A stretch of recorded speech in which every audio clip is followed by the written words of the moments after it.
Hey guys, today I'm going to be showing you a couple of in-depth setups for the B site of Ascent.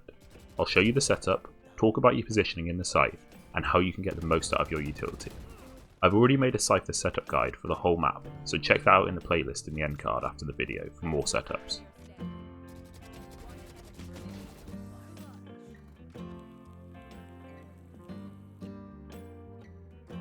The setup for this site is now my favourite in the game.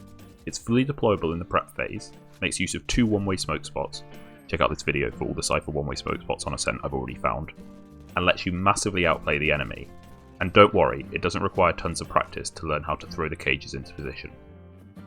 The setup's in 2 parts. The first part of the setup is to stop an enemy push through mid. Your team should be holding mid at the start of the round, but if that player gets killed, or if the enemies rotate through mid later in the round, this part of the setup will stop them. The tripwire goes on the doorway here. This notifies you if the enemies are sneaking up on you, and it stops them running straight through mid market into sight. Next is the cyber cage on top of this doorway. It's really simple to throw. Come on top of these boxes to the side of the door and aim just above the archway. It's as easy as that. Now if you come into sight and sit on top of this box, you can see under the smoke, but from the enemy's perspective they can't see anything at all. This cage can also be used if the door's closed, as you'll hear them breaking it and you can activate the cage as the door's destroyed. The only problem with this one-way smoke is that you're really exposed to B main if you're on top of the box in the middle of sight, but this leads us nicely into the second half of the setup. To place the second cyber cage, you want to walk directly at the corner of the door like this and then turn around. Then you want to place your crosshair between this twirly little thing and the sign like this. This is by far the most consistent way to get the cage on top of this ledge, and it doesn't take much practice to hit it 100% of the time. The next tripwire I use is just in the doorway here, although you can use it off the corner of the door to mix it up. Finally, the best camera is on the right of the opening here, as it gives a great view of B main. Sadly, it's pretty visible, so I'll use it one round, and if it gets destroyed, I'll use the camera in this corner. Remember that when you go onto the cam, it makes a clicking noise, so if you use it when the enemies are near, they'll hear it and destroy it. To counteract this, if I hear that the enemies have spawned in B lobby, I'll just stay on the cam until I see them in B main. Remember you can activate your cage from the cam. If this cam keeps on getting destroyed, I'll just use the cam in sight in a safer position, either on the wall here or here. Or you could help your teammate holding mid by using the camera here to give them calls. To get the most out of this setup, you either want to be playing behind the shed in sight or from the entrance to spawn.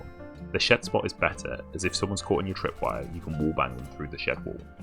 When you activate the cage at B main, you can rotate freely as it blocks line of sight, so it's easy to get into sight if needed. Although to get the most out of it, you want to be using it as a one-way smoke to get easy kills. The first setup's amazing if you're holding from within sight to get easy kills, but if you want a more passive setup, which helps you retake sight after a plant, you'll have to switch it up a bit. I'd recommend using this type of setup if after a few rounds the enemy team haven't pushed B at all, and you want to have a setup where you can set it and then go and help your team in mid or A. For this setup to be effective, it needs to have 3 main components: a warning system, information about the enemy's positions in sight, and ways to block commonly held sight lines. The warning system lets you know if the enemies are pushing the site, so you and the team can rotate before it's too late. I'll use a tripwire in the door to B main, close the door to market, and use my cam on the wall here. This gives a great view of B lobby as well as the site. To place it, you need to be right on the corner here, and jump. Next I'll use cages in both the side entrances to the actual site. This greatly reduces the number of angles you have to check as you push into the site, and the enemies won't have any cover if they do try and challenge you. The final tripwire is more flexible. You could use it within the site or by the shed. If you enjoyed the video or learnt something new, please subscribe. I've made in-depth Cypher setup videos for all sites in the game, so if you want to learn effective ways to hold more sites, please check out this playlist. If you want more one-way smoke spots on Ascent, check out this video. And for more Ascent setups for Cypher, watch this. Thanks for watching.